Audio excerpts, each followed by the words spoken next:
Hello, everyone. Welcome to Backyard Musings, broadcasting live from Apple Valley. I'm Steve. And I'm Scott. Thank you very much for joining us. Interesting topic today. We talked about it a little bit in another segment. It's just getting heated up. I think Pinball talked about it too. The U.S. and Germany said in a joint statement published July 10th that Washington will deploy longer-range missiles in Germany in 2026. This will include the SM-6, which you can see on the graphic on the left there being shot, the Tomahawk, which we've had the Tomahawk for a while, Right. and developmental hypersonic weapons. And I've shown some screenshots of the hypersonic weapons from McDonnell Douglas, and they're pretty cool. Hypersonic have a significantly longer range than current land-based fighters in Europe. They travel at speeds of at least Mach 5, between 5 and 25 times the speed of sound. That's pretty fast. Yeah.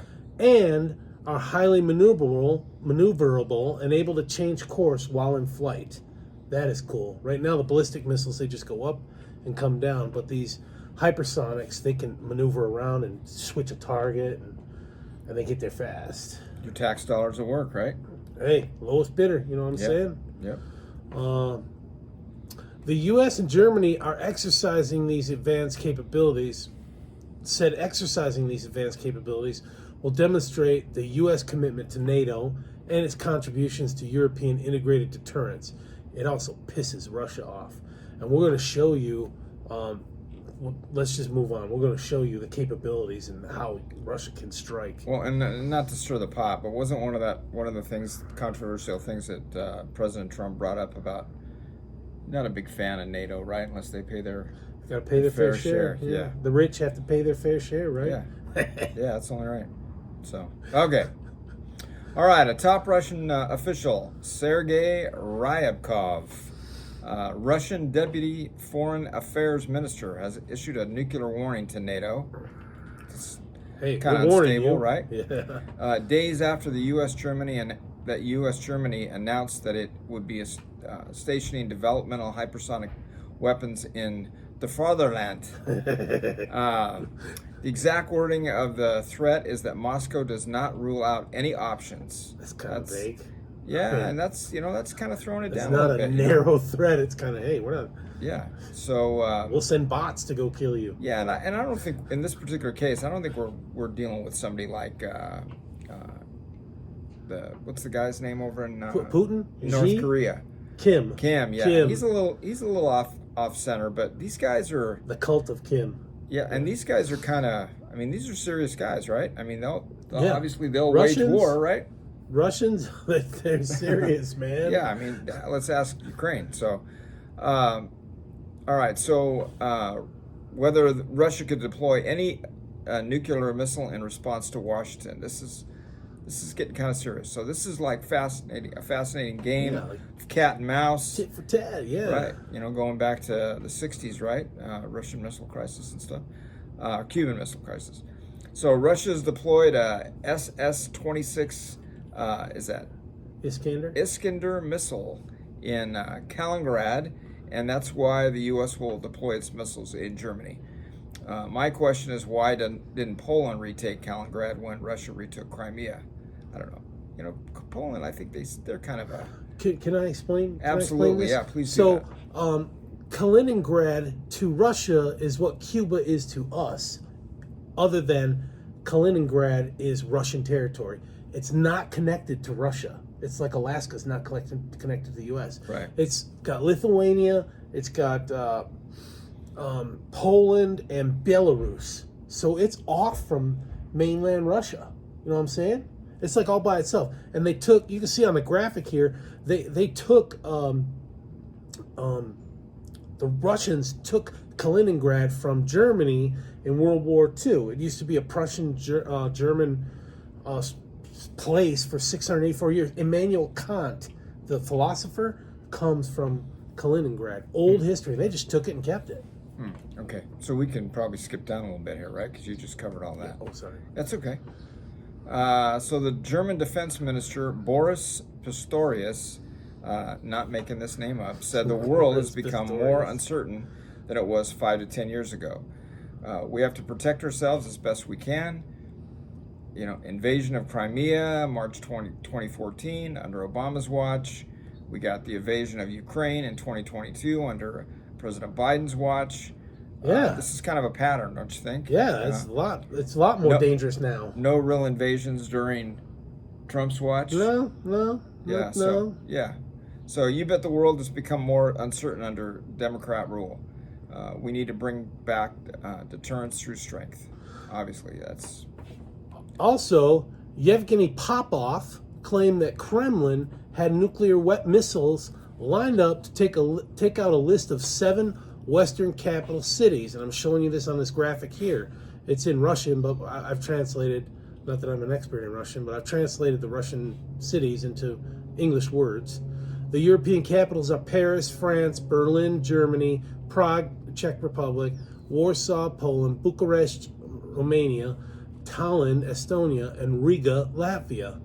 And a lot of these all used to be Soviet blocs. And now that we're training our missiles on you because you're NATO now, right? And like I said, and it shows Kaliningrad. That's where they're putting these missiles. It's like the Kaliningrad missile crisis. You know what I'm saying? That's right next to Europe. During this broadcast featuring Popov, he identified bases in Germany that could house the U.S. missiles, including Ramstein Air Force Base, Spangdahlem,